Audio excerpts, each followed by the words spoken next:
पिछली क्लास में हम लोगों ने देखा था दो मोड में पाइथन चलती है, एक इंटरेक्टिव मोड में और एक स्क्रिप्ट मोड में। और उससे भी पहले हम लोगों ने जाना था कि पाइथन को ट्रांसलेट करने के लिए एक इंटरप्रेटर की ज़रूरत होती है, जिसको हम क्या बोलते हैं, ट्रांसलेटर।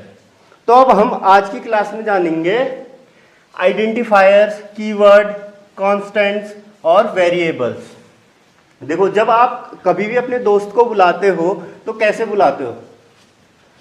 कुछ नाम लेके तो बुलाते होगे ना, या फिर चुपचाप करके बुला लेते हो, नाम लेके बुलाते होगे। तो वैसे ही हम लोग भी पाइथन में भी हम लोगों को बहुत सारी चीज़ों को नाम देने की ज़रूरत होती है। तो अभी हम इसमें सबसे पहले पढ़ते हैं आइडेंटिफायर्स क्या होते हैं।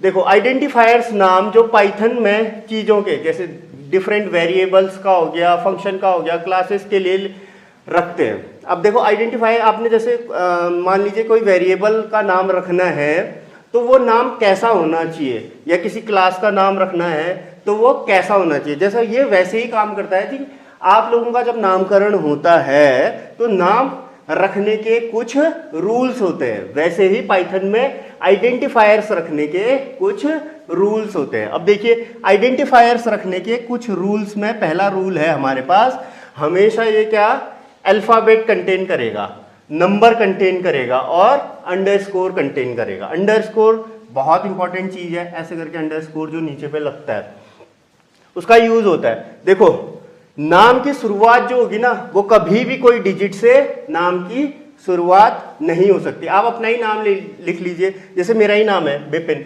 विपिन के अगर आगे पहले कोई डिजिट लगा देंगे तो शुरुआत हो सकती है नाम की? बिल्कुल नहीं। ऐसे ही इसमें कभी भी स्पेशल कैरेक्टर्स का इस्तेमाल नहीं होता। अब स्पेशल कैरेक्टर्स क्या होते हैं? जैसे हैश हमारा एक स्पेशल कैरेक्टर है, डॉलर एक स्पेशल कैरेक्टर है, परसेंटेज एक स्पेशल कैरेक्टर है। हालांकि इसको यहाँ पे मॉड्यूलर डिवीजन कहते हैं, इसके बारे में हम जब ऑपरेटर्स पढ़ेंगे तब उसके बारे में बात करेंगे। तो ये स्पेशल कैरेक्टर नहीं चलते, सिर्फ एक कैरेक्टर चलता है, अंडर स्कोर। और इसमें स्पेस भी नहीं होता, स्पेस जैसे आप दे देते हो ना, स्पेस नहीं होता। और एक और चीज, पाइथन जो क्या है, हमारी केस सेंसिटिव लैंग्वेज है। मतलब पाइथन जो लिखी जाती है वो हमारे सारे लोअर केस में लिखे जाते हैं। तो यहाँ पे अगर मैं नेम लिख रहा हूं तो इसका मतलब अलग है और इस वाले नेम का मतलब अलग है। तो अब एक आइडेंटिफायर बना के देखते हैं हम लोग। जैसे यहाँ पे मैंने एक वैलिड आइडेंटिफायर बनाते हैं, ठीक है। जैसे मैंने यहाँ पे बी लिख लिया तो ये भी एक वैलिड आइडेंटिफायर है। विपिन लिख लिया, एक वैलिड आइडेंटिफायर है, इसके अंदर कुछ वैल्यू भी दे सकते हैं, ये एक वैलिड आइडेंटिफायर है। या मैंने लिख लिया छोटे अक्षरों में माय नेम विपिन, ये एक वैलिड आइडेंटिफायर है। या मैंने पहले अंडरस्कोर से स्टार्ट किया तो कर सकते हैं, अंडरस्कोर का इस्तेमाल किया जा सकता है। अंडरस्कोर क्लास 12th या 11th, ये एक वैलिड आइडेंटिफायर है। और ऐसे ही मैंने ये दे दिया क्लास 1, ये भी एक वैलिड आइडेंटिफायर है। नंबर बाद में इस्तेमाल हो सकते हैं, लेकिन देखिए अगर मैं ऐसे करूँगा 1.name, ये एक वैलिड आइडेंटिफायर है? नहीं है। अब मैं @name, ये एक वैलिड आइडेंटिफायर है? नहीं है। तो अब मैं आप लोगों को प्रैक्टिस के लिए कुछ क्वेश्चन देता हूं। देखो, नेम अंडरस्कोर 11th, क्या ये एक वैलिड आइडेंटिफायर है? कमेंट करके बताइए। क्लास अंडरस्कोर नेम, क्या ये एक वैलिड आइडेंटिफायर है? या 1 2 3 डॉट नेम, क्या एक वैलिड आइडेंटिफायर है? या 4 5 6 @1, क्या एक वैलिड आइडेंटिफायर है? आप लोग मुझे कमेंट करके बताइए कि ये वैलिड आइडेंटिफायर है, ये वैलिड आइडेंटिफायर है, ये वैलिड आइडेंटिफायर है, ये वैलिड आइडेंटिफायर है या नॉन वैलिड है। तो आप लोगों को पता चल गया होगा कि आइडेंटिफायर्स क्या होते हैं। नेक्स्ट टॉपिक है हमारा कीवर्ड्स। अब कीवर्ड्स क्या होते हैं? देखो, कीवर्ड्स कुछ वो वर्ड्स जो पाइथन ने अपने लिए रिजर्व करे होते हैं, उनको क्या बोलते हैं हम? कीवर्ड्स। और जो क्या है, पाइथन ही इसे यूज कर सकता है। हम इसमें अपना नाम या हम लोग इसको एज अ आइडेंटिफायर या एज अ वेरिएबल हम लोग इसको इस्तेमाल बिल्कुल नहीं कर सकते, वो कीवर्ड्स कहलाते हैं। ठीक है, तो कीवर्ड्स क्या होते हैं? जो रिजर्व किए जाते हैं पाइथन के द्वारा। जैसे यहाँ पे एग्जांपल के तौर पे देख लो, if, else, elif, for, while, break, def, return, बहुत सारे कीवर्ड्स हैं जो पाइथन इस्तेमाल करता है। जैसे सी की बात करें तो सी में भी कीवर्ड्स होते हैं, जैसे 32 कीवर्ड सी में रिजर्व रहते हैं। ऐसे ही इसमें भी बहुत सारे कीवर्ड्स हैं जो पाइथन ही इस्तेमाल कर सकता है, हम लोग उसका कोई भी इस्तेमाल नहीं कर सकते, इन्हें हम अपना नाम नहीं दे सकते। जैसे एग्जांपल के तौर पे देखो, इफ ट्रू, तो मैं यहां पे कुछ प्रिंट कर सकता हूं। देखो इफ क्या किया, कंडीशन चेक करी, अगर वो सही है तो कुछ प्रिंट कर दो, हेलो प्रिंट कर दो। ठीक है,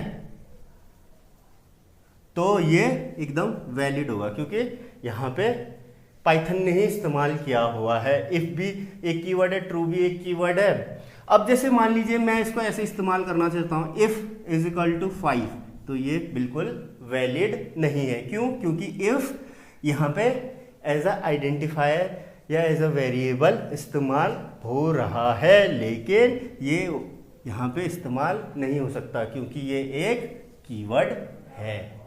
नेक्स्ट टॉपिक है हमारा कॉन्स्टेंट्स। अब कॉन्स्टेंट्स क्या होते हैं? फिक्स रहने वाले नंबर या वैल्यूज जो फिक्स रहते हैं, जिसको हमें चेंज नहीं करना चाहिए, उनको क्या बोलते हैं हम? कांस्टेंट। ये हमेशा फिक्स रहते हैं। देखो एग्जांपल के तौर पे आप लोग लेते हो ना पाई की वैल्यू, पाई की वैल्यू लेते हैं हम 3.14, या ग्रेविटी की वैल्यू ले लेते हैं जी 9.8। तो ये फिक्स रहने वाले वैल्यूज हैं। तो ये हो गए आपके कांस्टेंट्स।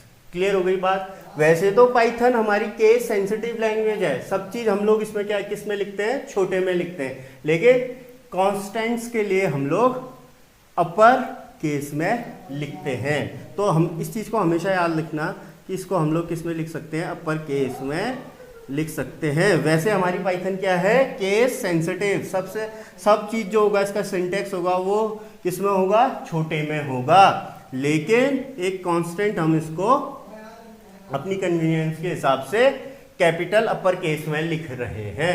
ये क्लियर हो गया होगा सभी को जहां तक मेरा ख्याल है। अब कांस्टेंट के बाद हम लोगों के पास नेक्स्ट टॉपिक है वेरिएबल्स। आप लोगों ने वेरिएबल्स गणित में बहुत बार पढ़े होंगे, मैथ्स में भी वेरिएबल्स होते हैं, हिंदी में इसको बोलते हैं चर।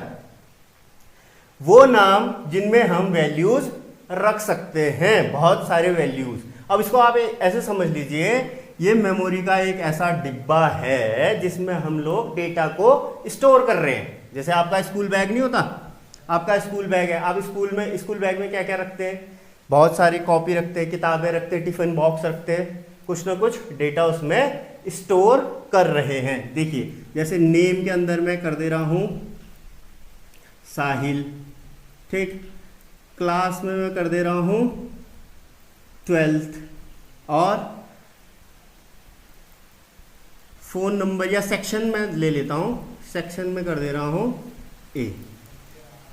तो ये क्या है? आपके वेरिएबल्स। ये नेम यहाँ पे वेरिएबल है, क्लास एक वेरिएबल है, सेक्शन एक वेरिएबल है। ये वेरिएबल्स अलग अलग डेटा को क्या कर रहे हैं? अपने पास स्टोर कर रहे हैं। तो वेरिएबल्स क्या होते हैं? नाम जिनमें हम वैल्यूज रख सकते हैं। इनको हम लोग चर बोलते हैं। वैसे क्लियर हो गई होगी इतनी सी बात। तो आप लोगों ने यहाँ पे मेरे को ये बताना है, सिटी के आगे पिथौरागढ़ लिखा है, एक्स के 45 वैल्यू है, पॉडी लिखा है, तो ये क्या वेरिएबल है, आइडेंटिफायर है, कांस्टेंट है, या क्या है? ये सब चीज़ें आप लोगों ने मुझे कमेंट बॉक्स में कमेंट करके बतानी है। देखो आज हम लोगों ने क्या क्या पढ़ा? आइडेंटिफायर्स। अब आइडेंटिफायर्स क्या होते हैं? नाम। ठीक, आप कैसे नाम रख रहे हैं इसके बारे में हम लोगों ने रूल्स के बारे में भी बात की थी। कीवर्ड क्या होते हैं? फिक्स, जो पाइथन ने अपने लिए कुछ रिजर्व कीवर्ड्स रख रखे हैं जिसका इस्तेमाल सिर्फ पाइथन कर सकता है, हम लोग नहीं कर सकते। अब कॉन्स्टेंट्स क्या होते हैं? जिसमें फिक्स वैल्यू होती है, और इसको हमेशा हमने अपर केस में लिखना चाहिए। ठीक है। अब वेरिएबल्स क्या होते हैं? ये डेटा को स्टोर करने के काम में आते हैं मेमोरी में। इसमें अलग अलग डेटा टाइप, अलग अलग प्रकार का डेटा स्टोर होता है वेरिएबल्स में। अब आप लोगों के लिए एक क्वेश्चन है, आप अपने नेम, एज, क्लास और हॉबीज, आपको क्या पसंद है क्या पसंद नहीं है उसको हम हॉबीज बोलते हैं, ठीक है। क्या पसंद है उसको बोलते हैं हम हॉबीज। तो ये सब आप लोगों ने वेरिएबल बनाने हैं और उसमें डेटा स्टोर करना है। तो आप लोग ये क्वेश्चन करके मुझे कमेंट कर सकते हैं, या जिनका हो जाएगा वो यस भी लिख सकते हैं। और अभी भी आप लोगों ने पाइथन पढ़ना स्टार्ट नहीं किया है तो स्टार्ट कर लीजिए। हम लोग डे 1 से इजी बाय इजी वीडियोस बना रहे हैं आप लोगों के लिए पाइथन पढ़ाने के लिए। तो आप लोग इस चैनल को सब्सक्राइब भी करिए, आगे और अच्छे वीडियोस आने वाले हैं। धन्यवाद।